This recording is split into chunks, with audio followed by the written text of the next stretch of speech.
Welcome to Dr. K.P. Misra Endowment Oration. I now request Dr. Ramakrishnan to take the dais. He will be talking to us about something very interesting, first generation doctor, an accident and a dream. Good evening. It's an honor, pleasure, privilege, and a lot more for me to be here to deliver what I would like to call an emotion more than an oration. So what I'm going to talk in the next half an hour or so is predominantly my life and my life with Dr. Misra. And I do strongly believe that a lot that happens in our life happens serendipitously. And there are a few dreams that we work towards and pursue. So that's exactly what I want to share in the next about 30 minutes or so. So I am a first generation doctor. And before I start, I really would like to dedicate this entire emotion and oration to a few people whom you can see here. My father and Dr. K.P. Misra, both of whom are teachers. So it's a real honor to be delivering this oration today on Teachers' Day. My father was the retired principal of Vaishnav College. He was a commerce professor. And of course, as you can see, my mother and my godmother, Dr. Arati Misra, who is right here. And my very special teacher, Mrs. Sita Ramakrishnan, who happens to be here. She's honored me to my invitation, and my very dear wife, Lalita. So I really dedicate this oration to all of them. And I think when I gave this topic, this wasn't in my mind, but I think today there has been a lot of unrest about a first generation could have been a doctor who committed suicide because of the NEET exams and all the chaos that has been happening with that.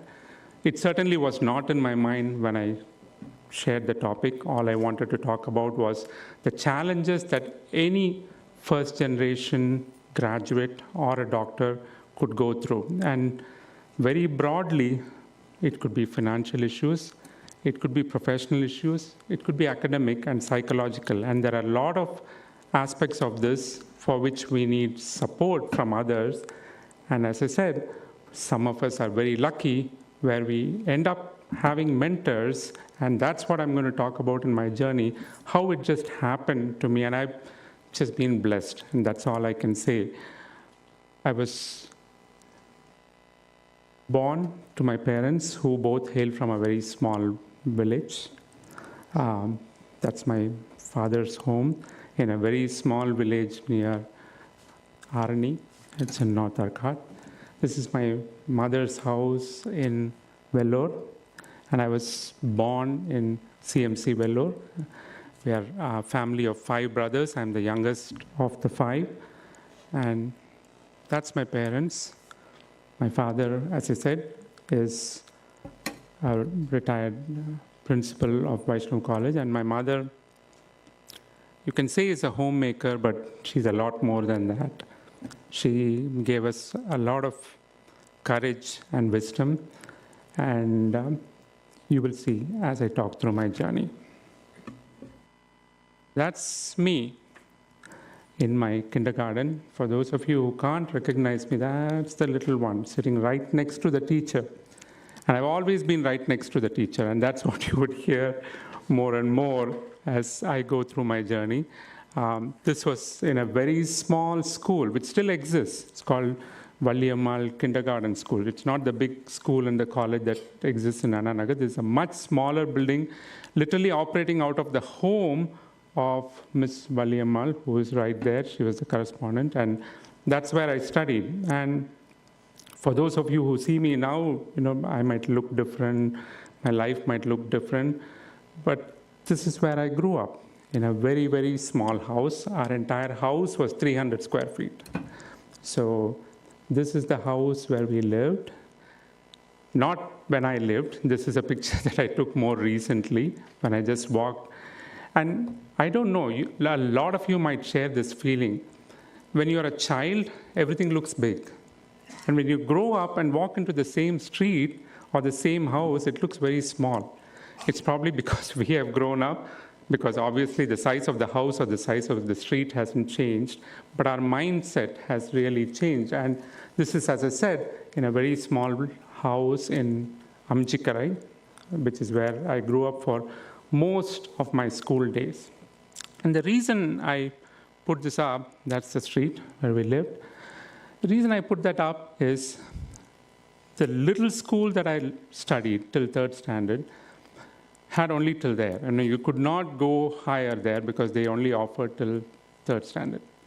And at that time, it was a very crucial decision for my family to decide where I go for further education.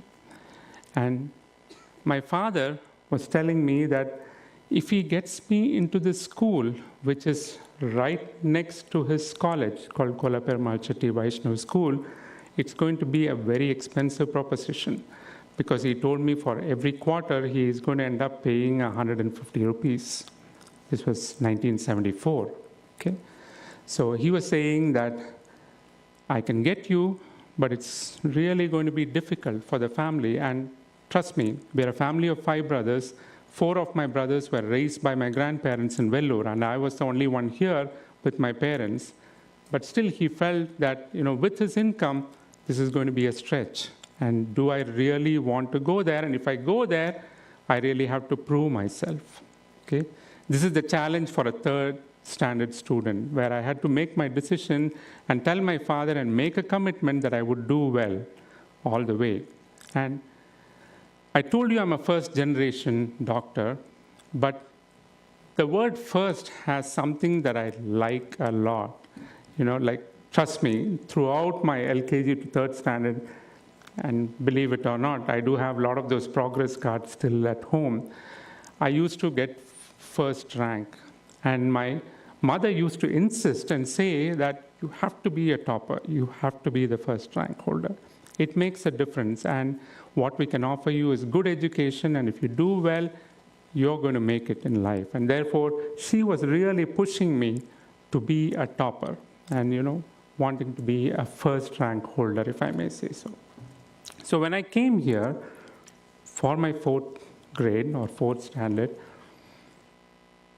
it was suddenly moving from a home to a big building where, the classes were larger, and you had classes all the way to, 7th or 8th standard, which gradually, that school was also started around that time, and they were every year advancing as the students were growing up to starting 7th grade, 8th grade, and more. And as I said, I used to do well, but on the rare occasion that I didn't get my 1st rank, it was not easy. It was not a happy moment at home. Okay, so it was a lot of pressure, but thinking back, I think it was something that really made me grow differently. And when I say it was pressure, I'm not talking about being pressurized to make sure it happened. I just felt in a very nice way, my mother used to keep reiterating that this is going to make a difference in your life, so work towards it. Okay?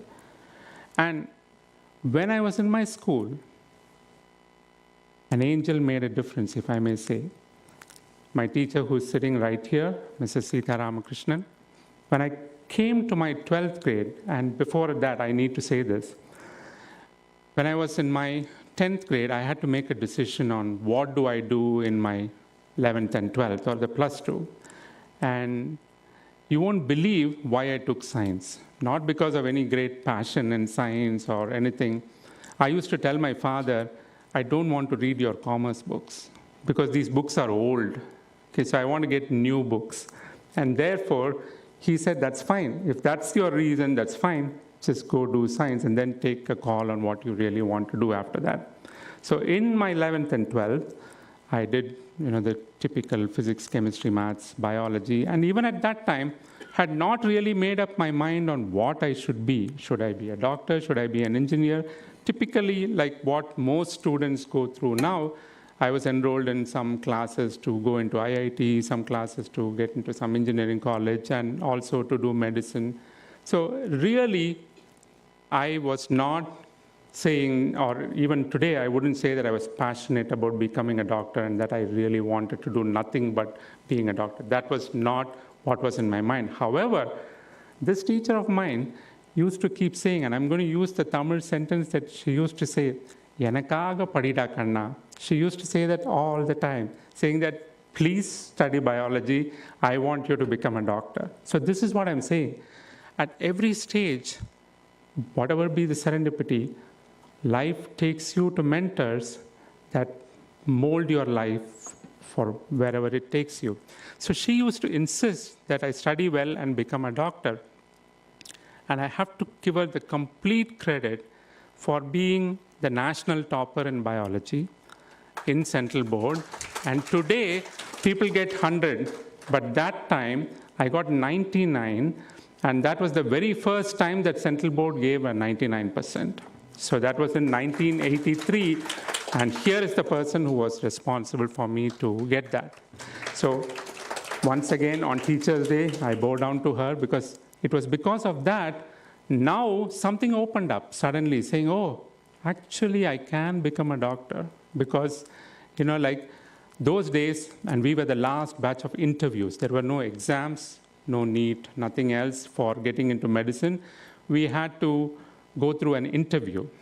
And the interviews were held, and sure enough, I hate to say this, but guess what? They ask you, where was Gandhiji's wife born? Sure, it makes a big difference for me to be a doctor. Now, that's how they evaluate you on your aptitude for becoming a doctor. So attend the interview, and guess what happens? After the interview, somebody files a writ petition saying that, like this year, the entire admissions should be scrapped because this interview system was flawed. And therefore, they either need to go through some other system to get into medical colleges or whatever. Okay. So we attended the interview in June and didn't hear anything for a long time. Like any other low middle class family, my parents were panicking and said, you need to do something else. And I got into Birla Institute of Technology, Pilani, in a very good course. I got a dual course, computer science with something. And my parents said, we can't afford it. So you can't go to BITS. If you want, you can do something here. You decide. And guess what I chose? BSc Mathematics in Vaishnav College. Why? Because there was a strong hope inside me that I will still get into medical college. And I wanted to do maths because I knew that I'll never do it again. So that was the reason for me to do a few months of BSc Mathematics. But what happened was, this so-called few days became few weeks, few months, and until October, we did not get our admission into medical colleges. So that year, it was significantly delayed, and we started right around Gandhi Jayanti Day. Somewhere around October 2nd is when we started our medical college. And this medical college that I got into was Stanley Medical College. And at that time, I was very upset that I didn't get into Madras Medical College. So I was thinking, what is this? I'm a topper in biology, only because of all this, forward, all this caste system, I probably didn't get into Madras Medical College. And at that time, my parents used to say that, listen, you've got this, be happy, do what you can. But at that time, suddenly my father threw another bombshell saying, you know what, medical colleges I hear can be very expensive, primarily because the books can be very expensive. So do you really want to go here, or do you want to continue your BSc Mathematics? And that was no, because I did mathematics only because I knew I was going to run away from it, not for my career. And I didn't know what to say. And at that stage, I remember, and some conversations you remember for the rest of your life, I remember telling my father that, you know what, I heard that if you subject yourself to ragging, the seniors will give you books. So don't worry, I'll go and subject myself to ragging and get free books. Okay? So that is how I got into Stanley Medical College. And during my first year, I remember the very first day in medical college and, starting an anatomy class. And then the anatomy professor started saying, today we'll talk about, the tendons in the foot or something like that. And he started saying, extensor hallucis longus. And I'm like, what did I get myself into? I don't think I can remember this. Getting 99 in biology and getting into a medical college is nothing same. Am I really going to make it here? So that's the kind of fear that I started with.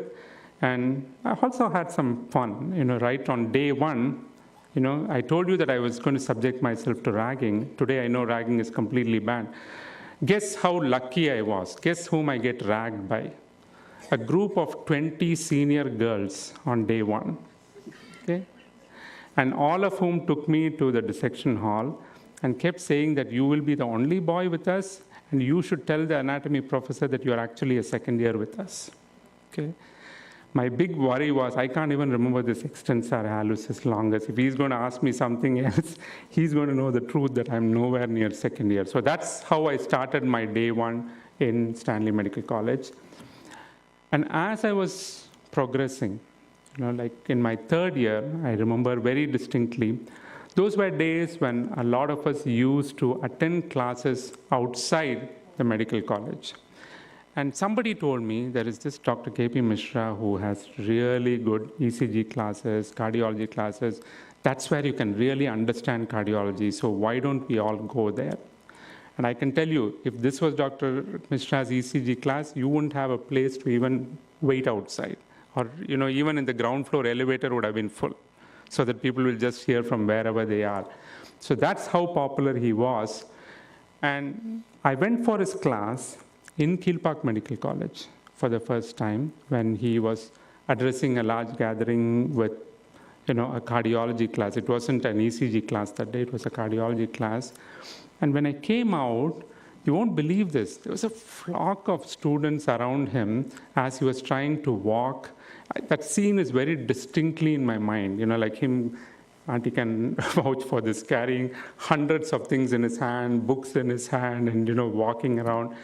And there are like this hundreds of students flock around him asking him for an autograph. And I'm like, oh my God, this man is a celebrity. I mean, he's not a doctor. There's a lot more than, being a doctor. And I was like, I really hope I can learn more from somebody like him. I couldn't even get anywhere close to him to get an autograph, forget, wanting to learn from him. And this is where I'm saying life is serendipity, life is accident, because I don't know if I or any student would do this now. Guess what I did after this class? I wrote a letter to him. Okay? I wrote a letter saying how enjoyable the class was. And at the end of the class, he told that, the classes are getting really filled up, so I don't want third-year students to come. I want only final years and house surgeons to attend my class. So I was very disappointed by that because I wanted to attend more of the sessions. So I wrote to him saying, I'm a third-year student. I really want to attend your classes. Is there any way you can allow me to attend your classes? And those days, no email, no text messages, no WhatsApp. So it was a full snail mail that I wrote, somehow found and, sent it to him. And again, as I said, some snapshot memories are always there. I remember that I was at home one evening, just had a shower, and I was actually with my towel, and I'm saying that. My mother says that somebody is on the phone, and he says he's Dr. K.P. Misra. Okay? So I just run with literally, half soaked with my towel and say, no, I really want to talk to him. And I talked to him and he said, are you the one who wrote this letter to me? And he said, yes, I'm the one who wrote, and I really would like to attend more classes and all that. He said, just come and meet me at Apollo Hospital. Okay, so truly, for somebody who did not have a mentor or a guide in the medical college to take me further, I thought I'd seen light. Okay, and when I say I'm seeing light, I do want to mention he's a man who's brought light to a lot of lives. And I remembered that when we were lighting the lamp today. I've been part of several lighting the lamp ceremonies. Not many you get it in the first attempt. And today, all of us who lit the lamp could just light it right away. And that's probably a way that he is still shining with us. So that's how I went through my medical college. And as a third-year student, I used to be at Apollo Hospital. That was when it just started, around 1983 was when it started, and I was in my third year around 84. So he used to be there, and that room 101, which has now been converted to a different purpose, used to be a place where we used to, learn a lot, have a lot of fun, and get scolded by him. Okay, and for those of you who have interacted with him, that's his style. But he, I must say that I was one of the privileged ones, because I used to get less scoldings. It was not zero, but I used to get scolded much, much lesser. And as I was going through the medical college, what happened was, when I finished my final year, I came out with 17 gold medals, and I was the topper in my university in a subject, and I was the best outgoing student in Stanley Medical College. I was the best student in Tamil Nadu by Indian Medical Association, and the awards were given by the then Health Minister Arkad Veerasamy at Stanley Medical College. And on the next day, after the day I got the awards, I got the message or the information that I did not get selected for post-graduation in Tamil Nadu. Okay. So, such is life. So that's more accidents, but certainly, as I said, helps us build our dream as we move forward. Because this is not the end of it. So what? And when one door closes, it probably opens a better door on the other side. And that's exactly what happened to me. While I was working as a student with Dr. K.P. Misra, he used to tell me, or we all used to tell him, you take so many classes, why don't you write a book? He says, no, I don't have the time, and I'm not organized enough, I cannot be doing it. No, I don't want to write a book. So what we did, or what I did, was I used to tell him, you just dictate, I'll just write down, and then I'll go and type it. Okay, so in those days I was in a typewriter, there was no computer. Okay, so I used to listen to him, write down everything, and then in the evening and other hours, go to my brother's office for a typewriter, and then type everything, and then take it back to him. That book did not get published when I was here, but subsequently when he got published, it was the first time I saw my name in print, more importantly, acknowledging me for the help with the book, with a personal handwritten note, which I still cherish, which is with me. As I said, this happened much later. I was not even in India when the book got published, but I was involved in it when it started. So I told you that I could not get post-graduation here. So then I decided that, okay, let me try for one more year, and if I don't get it, then I need to go abroad. Okay. And again, challenges in funding it. So my father said that going abroad can be very expensive. Do you really want to do it? And I said, no, I will take a loan. I will go and take care of it. And I must say, Dr. Misra spoke with my father and said, you should allow him to go if that situation comes, and we'll all take care of it. And that made a big difference. But during that 1 year, while I was waiting, I used to work, from 8 o'clock till 3 o'clock in a dental college as a teacher, teaching pathology and pharmacology to the dental students. I used to come back around 3 o'clock and then go to Dr. Misra at Apollo Hospital, stay there till about 8 o'clock. And then I used to do night duty at Vijaya Hospital, just to earn so that I could go abroad if I didn't get a post-graduation here. So while we went through this, I didn't get post-graduation in the first year, but I didn't even want to wait till the subsequent year.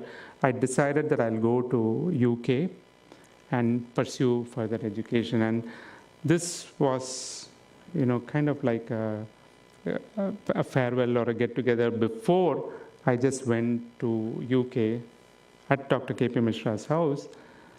And I probably became the first one to wear a thick sweater in Chennai. So just tried it on because that was a gift, and I still have this. So that's what was the love and affection that we had as a family and I decided to go to the UK for further education. Sure, does it stop there? I went to UK, and when I started, like we had to take an exam called PLAB, pass the exam. That's an entry into getting a job, and started a job working there. And then I immediately took my MRCP Part 1, passed it. So everything was happening very, very rapidly. And during this time, of course, Dr. Misra and family visited us. My mother was there in Aberdeen. So I did things very fast. And, as I said, everything in life happens for a reason. So I was doing cardiology after my internal medicine. And that's because I was fascinated with cardiology because of my association with Dr. Misra. And while I was doing cardiology there, and I used to do cardiac caths and all that, I said, this is not what I want. This is not what I like. I probably enjoy more the acute care or the critical care part of the cardiology, not doing caths and other things. So at that time, I said, okay, I want to go into critical care. And sure enough, in UK, at that time, the rule was that you had to be an anesthesiologist, to do critical care. And I was not, because I had done my internal medicine. So I was trying to find ways around it, but it was not easy.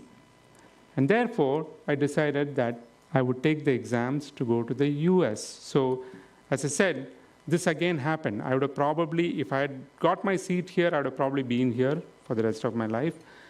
If I had completed my MRCP and continued to work there, I would have probably lived in the UK for the rest of my life. Now, there was an opening where you had to take the exams again to go to the US. But at that particular time, and for those of you who have seen people go and work in the US or study in the US goes through these crazy cycles. There are a few years when they want a lot of people, and they would take several residents very easily. And then there are years when they just stop. Okay, and now they're in that stop phase. Okay, so it goes through that cycle. And in 1993, when there were people who were applying for many residency programs, I applied for about 8 of them and got interviews in 6 of them. And then when I went there for the interview, the first 4 of them offered me what they call outside the match, like not even waiting until the match for me to start the residency. And I picked one of them, which is the University of Connecticut Health Center, which is where I did my internal medicine residency. And in my internal medicine residency, after 2 years, I was allowed to graduate and take my exams based on my prior experience in the UK. So that was obviously a special moment because I could finish in 2 years. But then I wanted to do critical care, and I always wanted to do it in the best place possible. And the University of Pittsburgh is considered the mecca of critical care. That's where a lot of things in critical care started. So I wanted to go there. And when I went there for my interview, they said, we have vacancy for next year. So we had to wait for a year.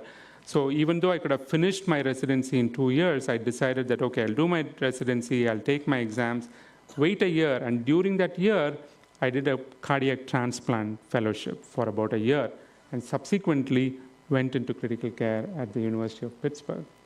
And that's me, graduating from my residency from University of Connecticut.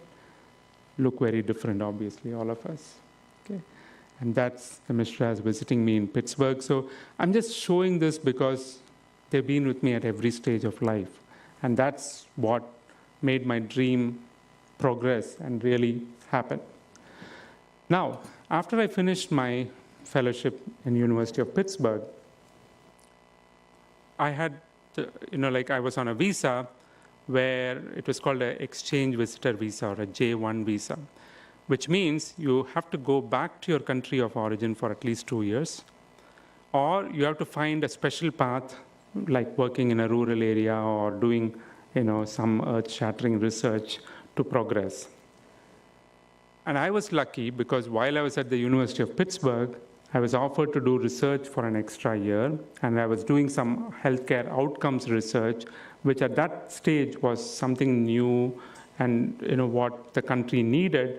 And I was heading towards getting my green card in what is called an alien of extraordinary ability category. So I could move further, to get into my green card without having to go back home. And while I've always felt that I wanted to come back home, and this is something again that I want to mention, because whenever I used to say when I come on holidays that I'm going to come back, the typical response was, that's what everybody says, nobody will come back, okay?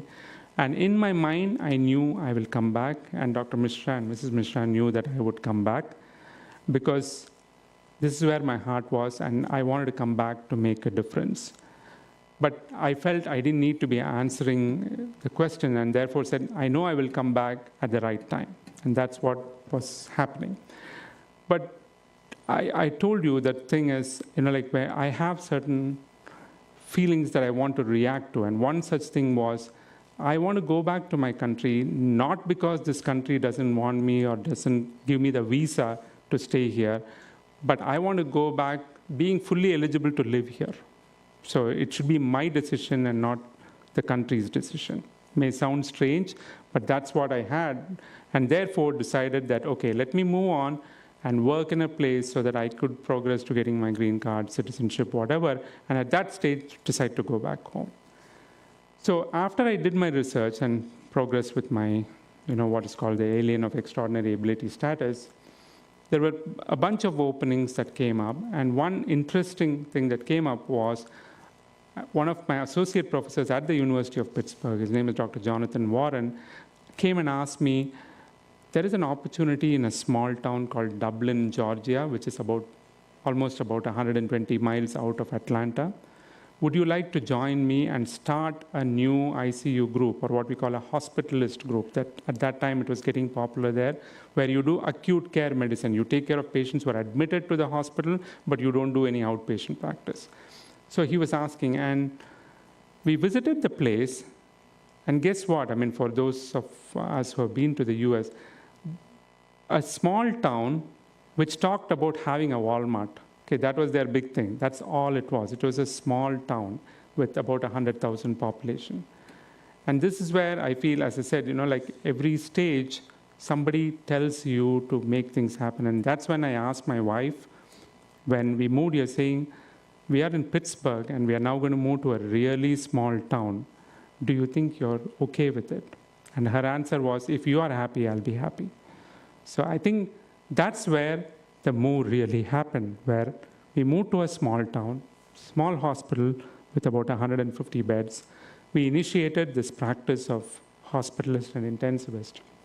And while we were doing that, unfortunately, for various reasons, the professor who brought me here, Dr. Jonathan Warren, had to leave.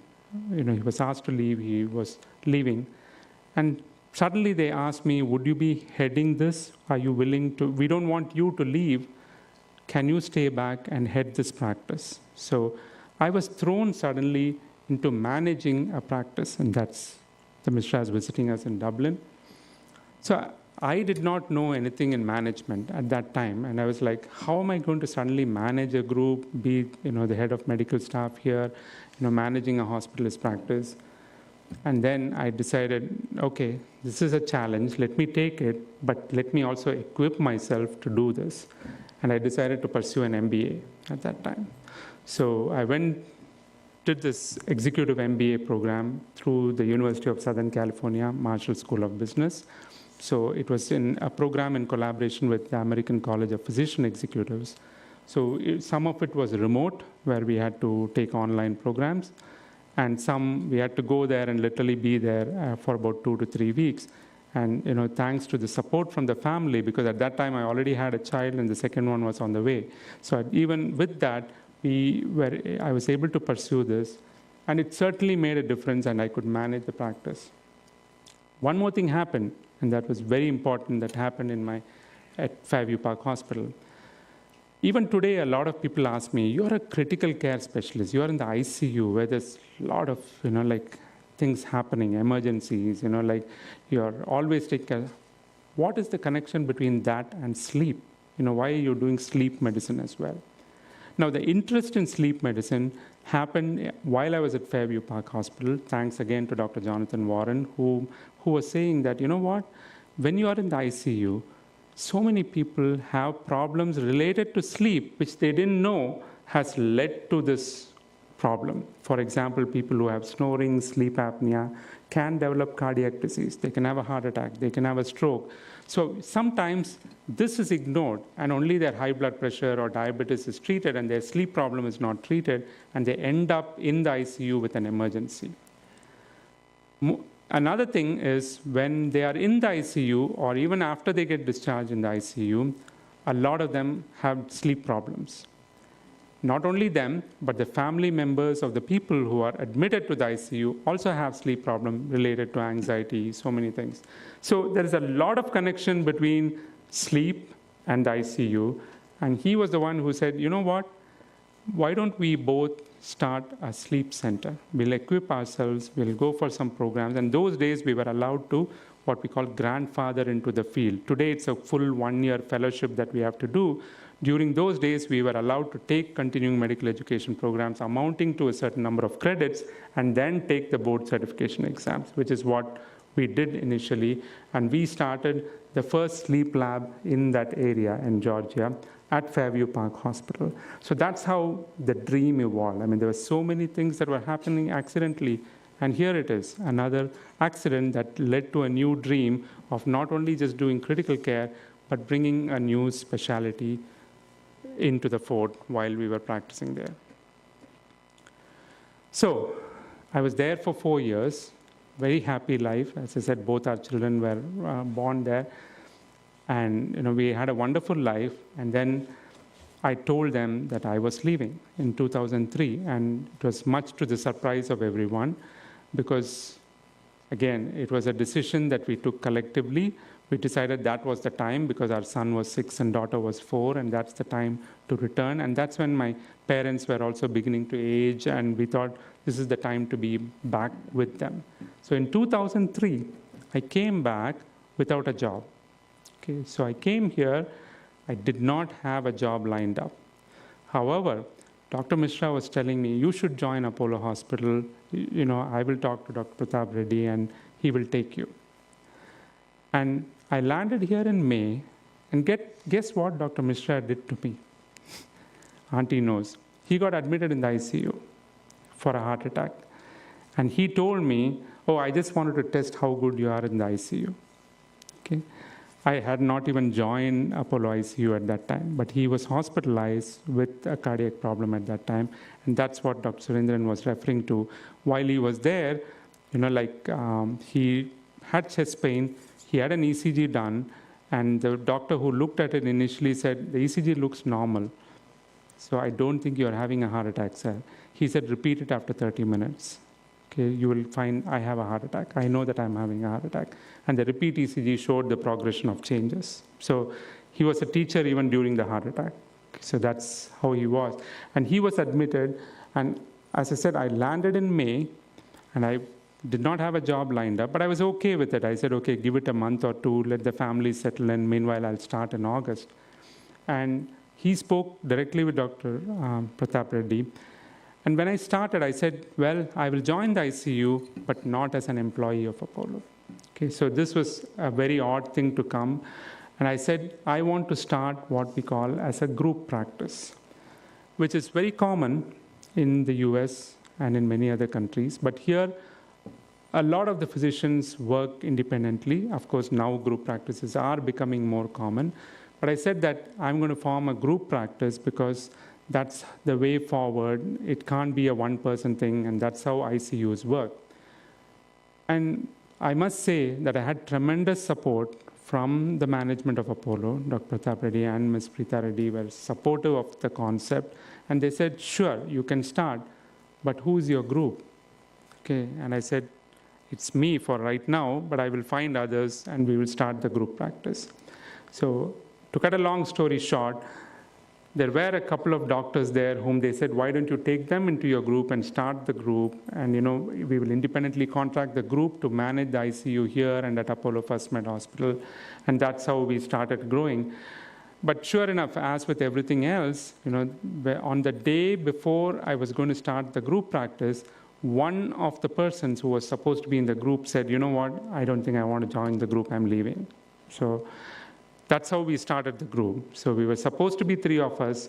One already said he's leaving. So I went to the other one and asked, are you going to stay or are you going to leave? Because I need to take a call right now. And he said he was going to stay for a year. So that was the time given to me to start finding more people. And we've been very lucky to find a group of people who are like-minded, and we have grown. And today the group has 20 consultants, all trained in critical care, who are covering the ICUs across Apollo hospitals in Chennai, not just in the Apollo main hospital in Greaves Road, but also at Apollo Specialty Hospital, Apollo First Med Hospital, Apollo in Vanagaram, Apollo in Old Mahabalipuram Road. So we started expanding our practice and growing. Again, it's not been without hurdles. Like when I came back to India, there were several people who came and asked me, what is this critical care? Like everybody practices in the ICU. They take care of sick patients. What are you going to do something special? So that's how the critical care specialty was viewed in 2003. And today, we are almost 15th year into the group practice. And there's been a tremendous change. The acceptance of intensive care as a professional is much better. We, as a team, we work in a corporate hospital, but I'm very proud to say that we are the largest training program in critical care in the country.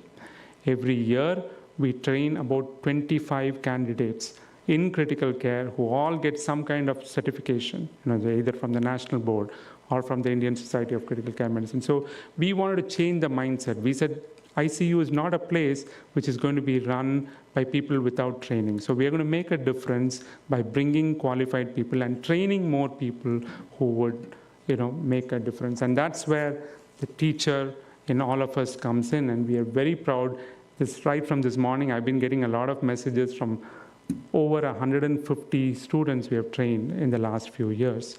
So it's really an exciting journey that we have had in the field of critical care. And while we were doing that, we also realized that healthcare in India is tremendously doctor-driven. A lot of the times, nurses don't want to talk up to the doctors or make changes. Any of the paramedical or healthcare professionals are hesitant to contribute because it's a very doctor-driven system. And so we thought we should make a difference by training more people.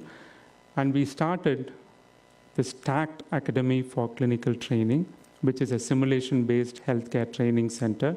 We started this in 2007, and as you can see, the people who are important in my life are the ones who lighted the lamp and started. That's my mother-in-law, and the others you've seen in earlier pictures. So we started that, and obviously, you know who would have been the chief guest. I'll show you in another picture. This was, we simultaneously also started a charitable trust because we felt that the emergency training should not only reach healthcare professionals, but every single person who is in the community should know what to do and what not to do in an emergency. So we started this trust called Saga Charitable Trust, which is Save a Life, Give a Life, and we educate the community by free courses on life support. We talk to them about first aid, what to do, what not to do, and that was started. And we have won innovation awards for this new model of education, and we are listed in the Limca Book of Records as the first simulation-based training academy. And as I said, this was started or inaugurated by Dr. K.P. Misra in 2007 in Anna Nagar. And I remember the statement he made was, history is happening here in Anna Nagar today in 2007. And certainly, we have certainly listed in history and will probably stay there.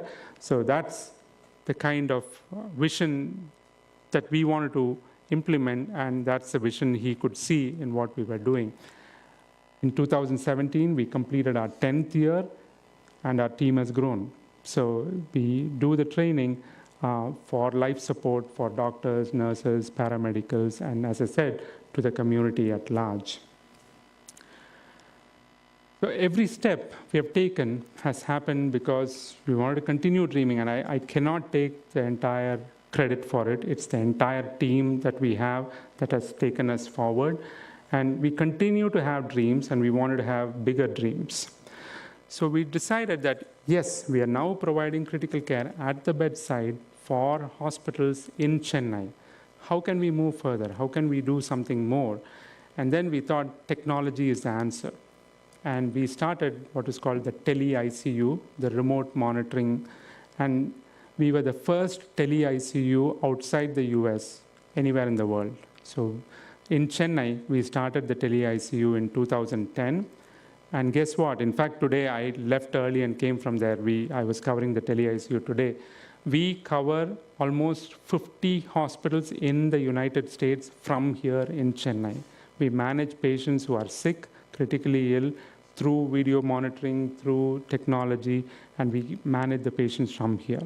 Of course, it's got a lot of very specific, rigid rules because you have to be American board certified. Only few specific people are allowed to do it. You need to have the credentials, the privileges in the US. So we have been lucky that in our group, about 6 of us are American board certified. So together, we've been managing these ICUs for the past 7 years, as I was mentioning. And the dream grows, not just in the field of critical care, but also in the field of sleep medicine. As I mentioned, we started Nitra Institute of Sleep Sciences, which is an exclusive center dedicated for all sleep-related problems. When I say all sleep-related problems, I'm talking about people who cannot sleep, people who sleep too much, people who are snoring, sleepwalking, sleep talking, sleep eating, any of those. And and the big one is now the shift work syndrome. A lot of people who are working in the BPOs who have sleep problem. So we take care of all those problems. And as I said, this is one of the first centers in the country to be exclusively for sleep. We don't do anything other than that at Nitra. Anything that's related to sleep is what we take care of, and we are accredited by the National Accreditation Board, and we are a training center training more people for sleep. So that was the 10th anniversary of Nitra. So we are growing, we are aging, we are growing, and the team is growing. And it's been a journey with several accolades, which we are happy about. These are awards I got.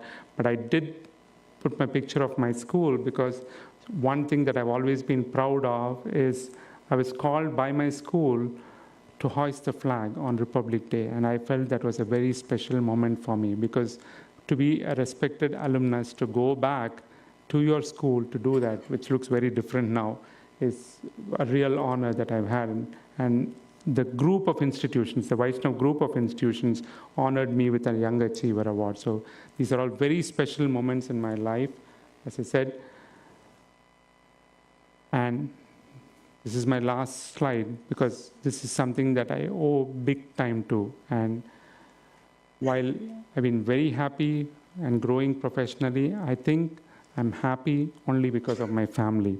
And although I may have several awards and accolades, for those of you who have come into my clinic, you would see this hanging in my wall, World's Greatest Dad, and it was given by my children on one of my birthdays. And I think I value that much more than any of the other awards that I have won. Striking a balance between my career and the family, and for somebody to be a critical care physician, and even today somebody was asking me, what time do you go home? And I said around 6:30 or 7 p.m. That's it. So building a team that can work with us is what has made the difference. If I was an individual practitioner doing critical care, I would have probably been up most of the nights, not having any time for my family, and before I know, my children would have left home. Now they have, but I've spent a lot of time with them, continue to spend quality time with them and the family, which I feel is a memory that I have to treasure and share for the rest of my life. Thank you all. And as I said, it's been an accident, it's been a serendipity that I became a doctor, but today, if I look back, I don't want to be anything but a doctor. Thank you.